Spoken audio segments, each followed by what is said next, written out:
Are you ready to step into the front lines of cyber defense and become a certified cybersecurity analyst?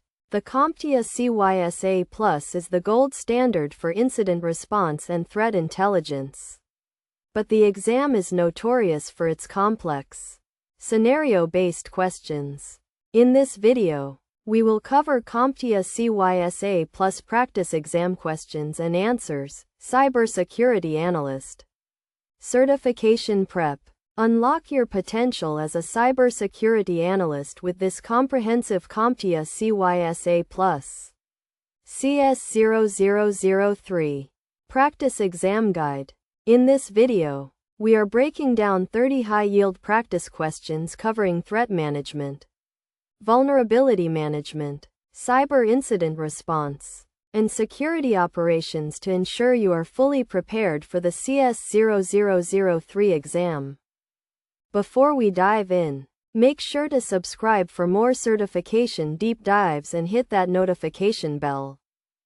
An analyst is reviewing a vulnerability scan report and notices a high-severity vulnerability on a legacy server. The server cannot be patched because the vendor is out of business. Which of the following is the best course of action? Option A. Accept the risk and document it in the risk register.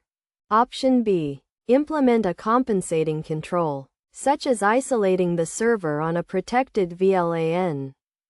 Option C. Immediately decommission the server regardless of business impact.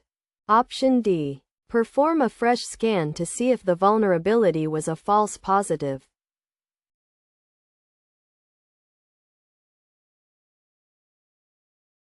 The correct answer is B. When a patch is unavailable, as is common with legacy systems or EOL software, implementing a compensating control is the best mitigation strategy. Placing the server on a protected or isolated VLAN limits the attack surface and reduces the likelihood of exploitation. Simply accepting the risk, A, should only be done if the cost of mitigation exceeds the risk impact. Decommissioning, C, might disrupt business operations. And rescanning, D, does not address the known vulnerability.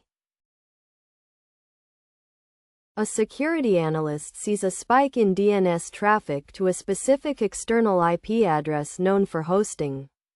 Command and Control, C2, Infrastructure. Upon investigation, the analyst finds several internal hosts making requests for long, randomized subdomains. What technique is most likely being used? Option A. DNS poisoning. Option B. DNS tunneling. Option C. Domain hijacking. Option D. Zone transfer.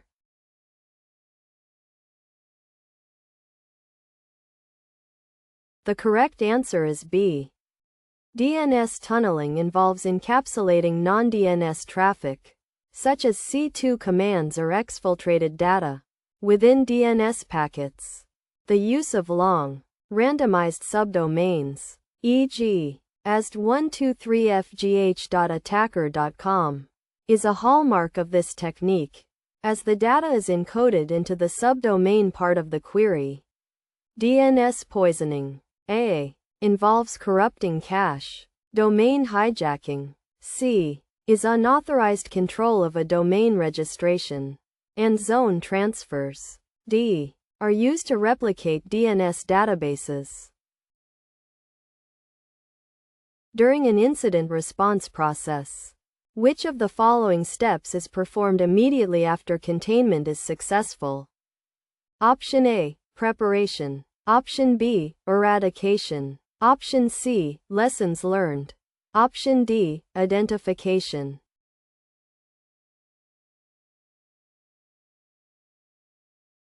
The correct answer is B. According to the NIST incident response lifecycle, the steps are preparation, detection and analysis, identification, containment, eradication and recovery, and post-incident activity. Lessons learned. Once a threat is contained, preventing further spread. The analyst must move to eradication to remove the root cause and any malicious artifacts from the environment. Which of the following threat actor types is characterized by high levels of sophistication, significant resources, and long-term persistence on a network?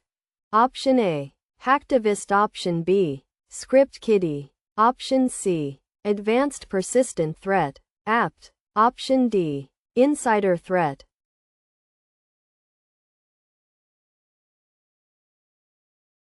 The correct answer is C.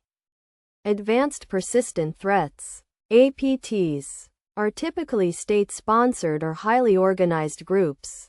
They focus on long-term objectives, use advanced tools, including 0 days, and seek to remain undetected within a network for extended periods. Hacktivists A. are driven by ideology. Script kiddies B. lack deep technical skills. And insider threats D. originate from within the organization. A company is required to follow the PCI DSS standard. During an audit, it is found that credit card data is being stored in cleartext in log files. Which of the following is the best technical control to address this? Option A, data masking. Option B, data minimization. Option C, tokenization. Option D, hashing.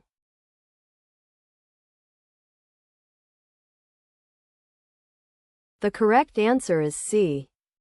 Tokenization replaces sensitive data, like credit card numbers, with a non-sensitive equivalent, a token, that has no extrinsic or exploitable value. This is a primary recommendation for PCI DSS compliance to reduce the scope of the CDE. Cardholder data environment. Hashing D. is one way and might not be suitable for retrieval. And data masking A. is often used for display rather than secure storage. An analyst is reviewing logs and sees the following entry: 192.168.1.50. The 10th of October 2023. Get/login.php. User equals admin and pass equals OR1 equals 1 HTTP 1.1. Which type of attack is occurring? Option A, cross-site scripting, XSS. Option B, SQL injection, SQLI. Option C, command injection. Option D, directory traversal.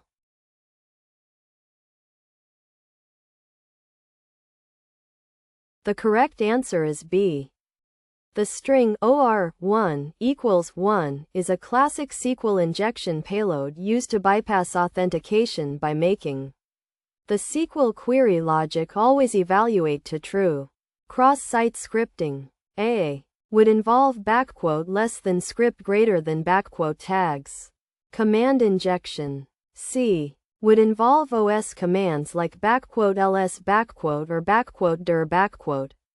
And directory traversal D would involve patterns. Which of the following metrics would be most useful to a CISO? Chief Information Security Officer. To demonstrate the effectiveness of a vulnerability management program over time? Option A, total number of vulnerabilities found in the last scan. Option B, mean time to remediate, MTTR, critical vulnerabilities. Option C, number of security analysts currently employed. Option D, the brand of the vulnerability scanner being used.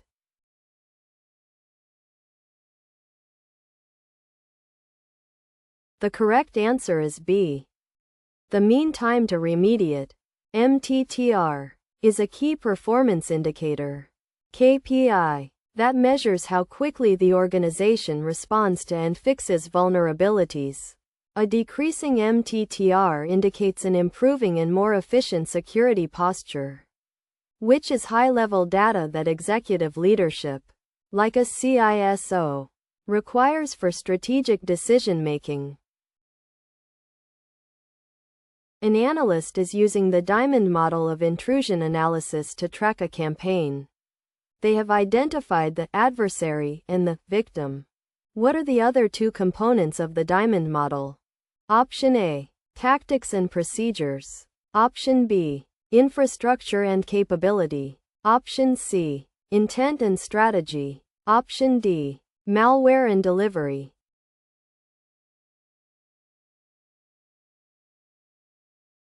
The correct answer is B. The diamond model consists of 4 core features: adversary, infrastructure, capability, and victim. These 4 nodes are connected to show the relationship between who is attacking, what tools they use, capability, the path, servers they use, infrastructure, and who is being targeted, victim. Which of the following is a primary goal of the lessons learned phase in incident response? Option A, assigning blame to the IT staff member who made a mistake. Option B, restoring systems from backups.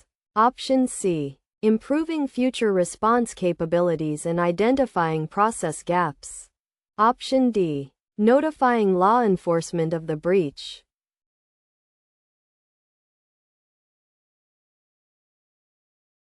The correct answer is C. The lessons learned post-incident phase is intended to be a constructive review. The goal is to analyze what went well and what didn't, so the organization can update its incident response plan, IRP, improve controls, and prevent a similar incident from occurring in the future. Which CVSS version 3.1 metric group describes the characteristics of a vulnerability that are constant over time and across user environments? Option A, base score. Option B, temporal score. Option C, environmental score. Option D, impact score.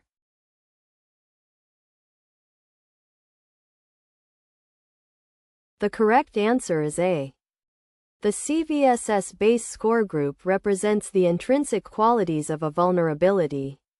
It is composed of 2 sets of metrics: exploitability, attack vector, complexity, privileges required, user interaction, and impact, confidentiality, integrity, availability. Temporal and environmental scores modify the base score based on external factors and specific organizational contexts.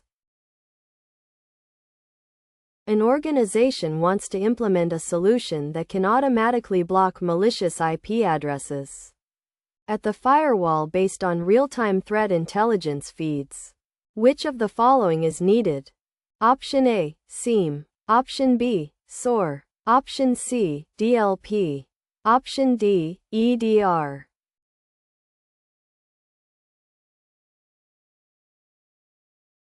The correct answer is B.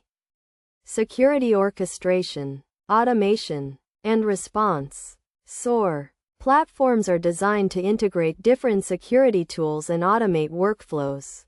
Playbooks. A SOAR can receive an alert, check threat intel, and automatically push a block rule to a firewall, whereas a SIEM is primarily for centralized logging and alerting. While investigating a suspected compromised host, an analyst runs the command "netstat onyo". What information is the analyst looking for? Option A, a list of installed software and versions. Option B, active network connections and the associated process IDs, PIDs. Option C, the contents of the ARP cache. Option D, the current CPU and memory utilization.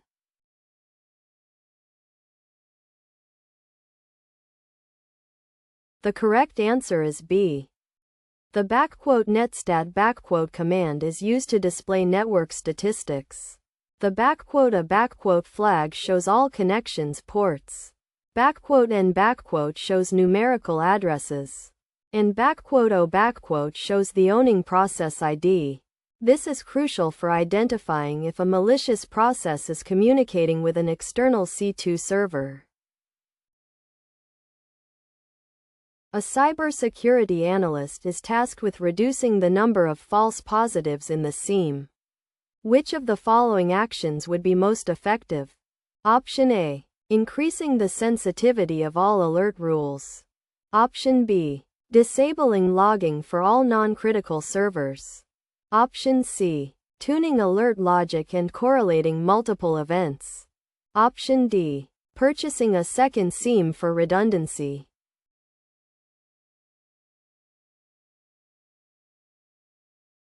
The correct answer is C. Tuning involves refining the rules, thresholds and logic, so that they only fire when truly suspicious behavior occurs, correlating multiple low-priority events to trigger one high-priority alert, e.g., failed login plus unusual file access, significantly reduces noise compared to single-event alerting. What is the primary purpose of a chain of custody document during a digital forensics investigation? Option A. To prove that the forensic analyst is certified. Option B. To record every person who handled the evidence to ensure it was not tampered with. Option C. To provide a list of all passwords recovered from the system. Option D. To document the business impact of the security incident.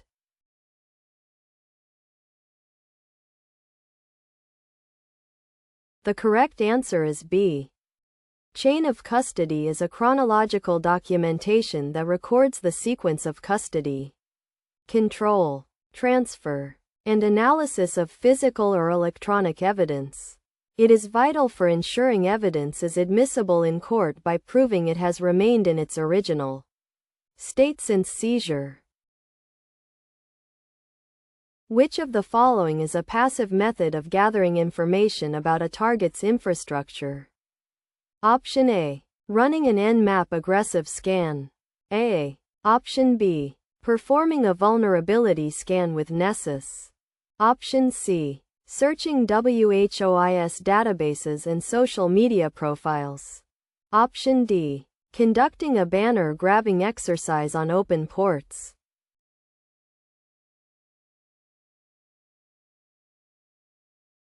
The correct answer is C. Passive reconnaissance involves gathering information without directly interacting with the target's system. Searching WHOIS records, DNS registrations, and social media is passive. Nmap, A. Nessus, B. And banner grabbing, D. Are all active methods because they send packets directly to the target. An analyst receives an alert regarding pass the hash. Which of the following describes this attack? Option A. The attacker guesses the plaintext password using a dictionary file. Option B. The attacker captures a password hash and uses it to authenticate without needing the plaintext password. Option C. The attacker uses a rainbow table to crack a stolen password database. Option D. The attacker intercepts a session cookie to hijack a web session.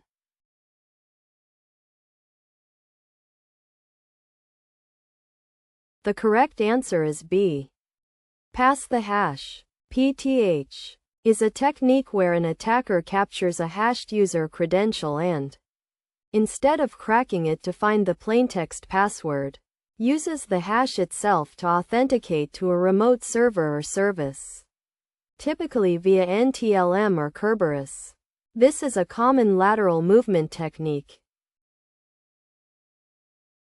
Which of the following frameworks is specifically designed to provide a knowledge base of adversary tactics and techniques based on real-world observations? Option A. NIST CSF. Option B. ISO 27001. Option C. MITRE ATT and CK. Option D. OWASP Top 10.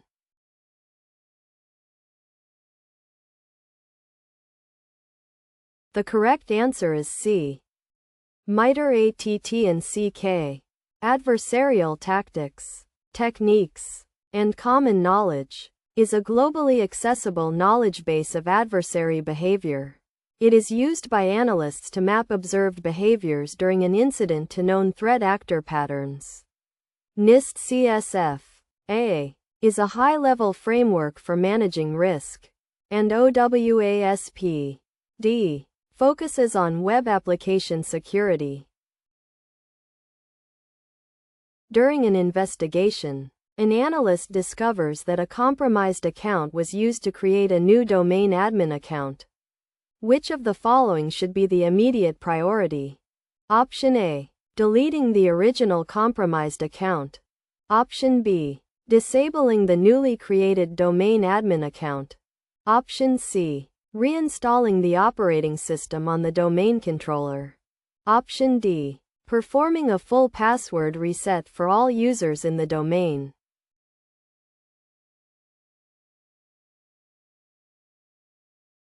The correct answer is B.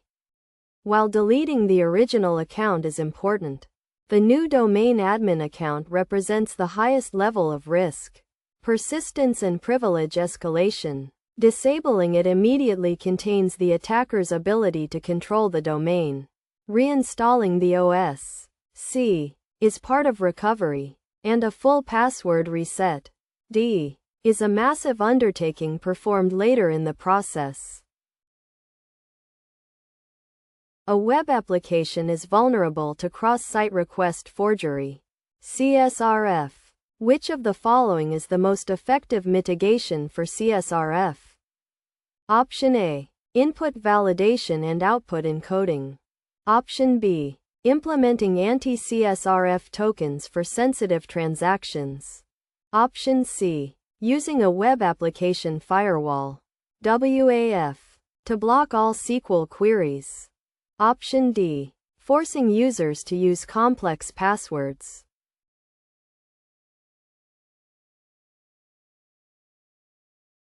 The correct answer is B.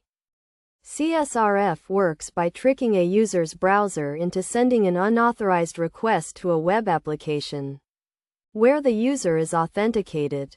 Anti-CSRF tokens. Unique, unpredictable values included in requests. Ensure that the server only accepts requests that originated from its own forms, effectively blocking forged requests. Which document outlines the specific steps, roles, and responsibilities for handling a data breach within an organization? Option A. SLA, Service Level Agreement. Option B. AUP, Acceptable Use Policy. Option C. IRP, Incident Response Plan. Option D. BIA, Business Impact Analysis.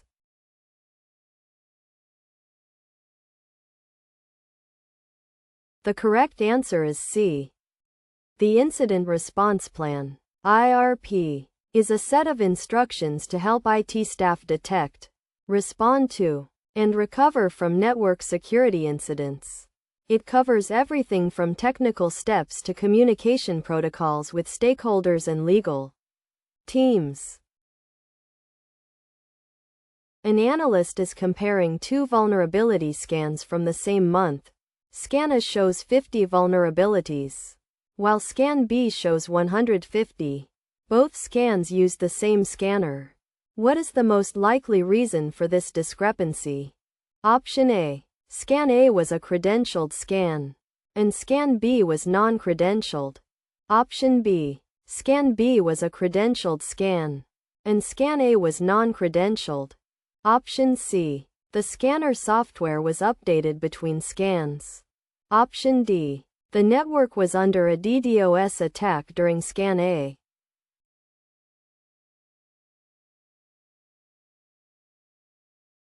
The correct answer is B. Credentialed scans use administrative logins to look inside the operating system and applications. For vulnerabilities, non-credentialed scans only see what is visible from the network. Therefore, credentialed scans almost always find significantly more vulnerabilities because they have a deeper level of access. A SOC analyst notices that an internal workstation is connecting to an external server via port 443. But the traffic does not appear to be standard HTTPS based on packet inspection.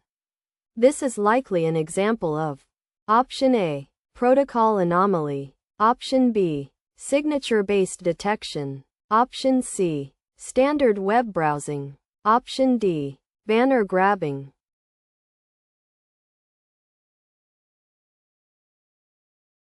The correct answer is A. A protocol anomaly occurs when the traffic using a specific port does not follow the expected behavior or structure of the protocol assigned to that port, e.g., using port 443 for SSH or non-encrypted custom C2 traffic.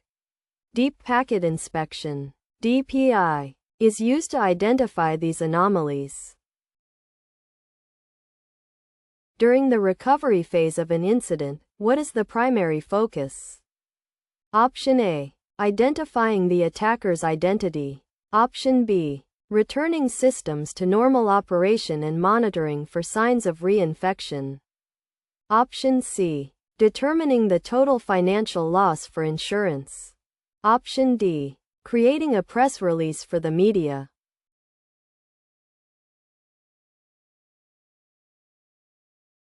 The correct answer is B. The recovery phase focuses on getting the business back to business as usual. This involves restoring from clean backups, patching the original vulnerability, and, crucially, monitoring the systems closely to ensure the attacker doesn't return or that no hidden malware remains. Which of the following describes threat hunting? Option A, waiting for the SIEM to trigger an alert before investigating. Option B, a proactive search through networks to detect and isolate advanced threats that evade existing security solutions. Option C, the process of installing the latest antivirus updates on all endpoints. Option D, performing a quarterly vulnerability scan on the DMZ.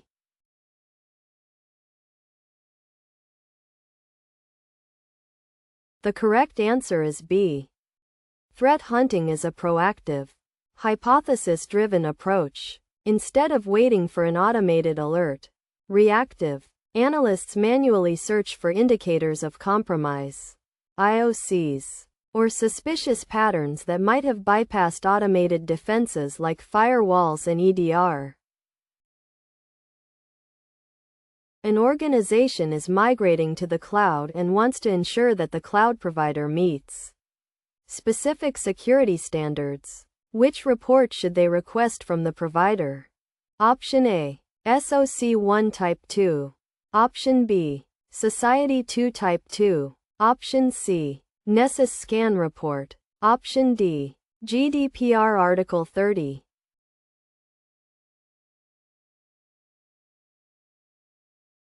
The correct answer is B.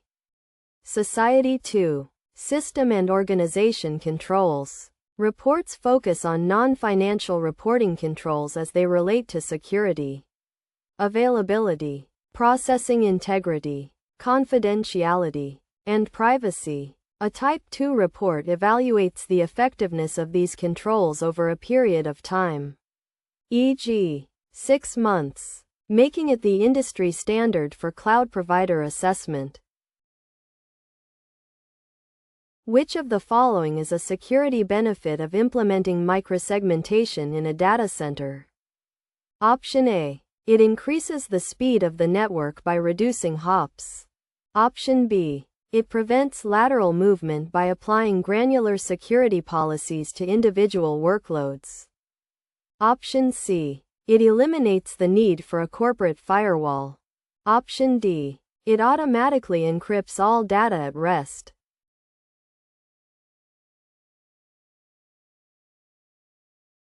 The correct answer is B. Microsegmentation divides the network into small, isolated segments down to the individual workload or virtual machine level, by applying strict least privilege firewall rules between these segments. An attacker who compromises one server is prevented from moving laterally to others. An analyst discovers a zero-day vulnerability in a critical piece of software. What does zero-day signify? Option A. The vulnerability has existed for 0 days since it was patched. Option B. The vulnerability is known to the vendor, but they have decided not to fix it. Option C. The vulnerability is unknown to the software vendor and no patch is currently available. Option D. The vulnerability can only be exploited by someone with zero technical knowledge.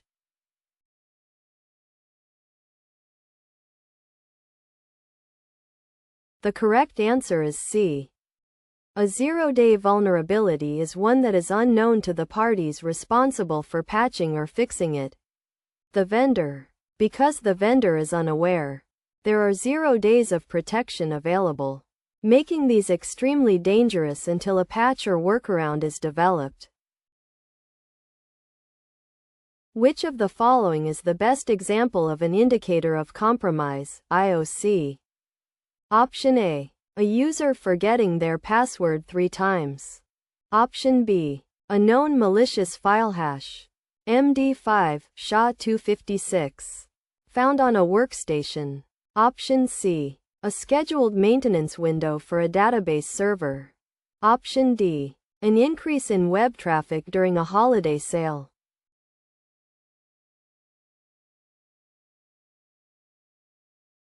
The correct answer is B. Indicators of compromise, IOCs, are pieces of forensic data, such as data found in system log entries or files, that identify potentially malicious activity on a system or network. Common IOCs include file hashes, malicious IP addresses, and domain names associated with C2. While conducting forensics on a Linux system, an analyst notices the "bash_history" file is empty for the root user. What should the analyst conclude? Option A. The root user has never executed any commands. Option B. This is standard behavior for all modern Linux distributions. Option C. An attacker may have cleared the history to hide their tracks. Option D. The system has run out of disk space.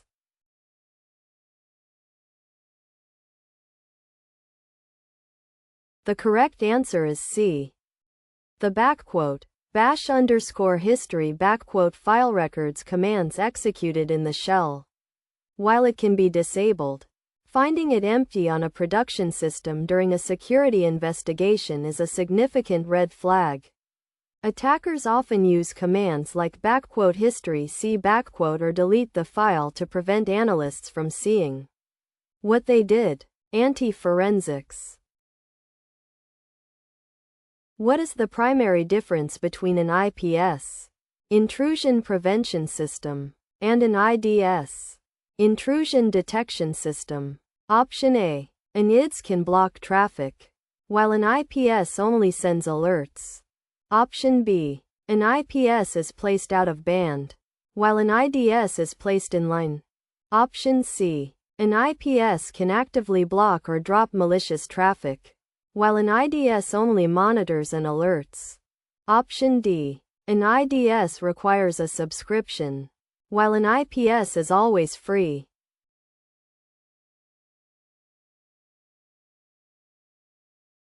The correct answer is C.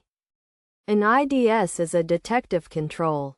It monitors traffic and sends an alert if it matches a signature or anomaly. An IPS is a preventive control. It sits in line with network traffic and can actively drop packets or reset connections to stop an attack as it happens. That concludes our 30-question deep dive into the CompTIA CySA Plus exam. We've covered everything from threat hunting to compliance and forensic analysis.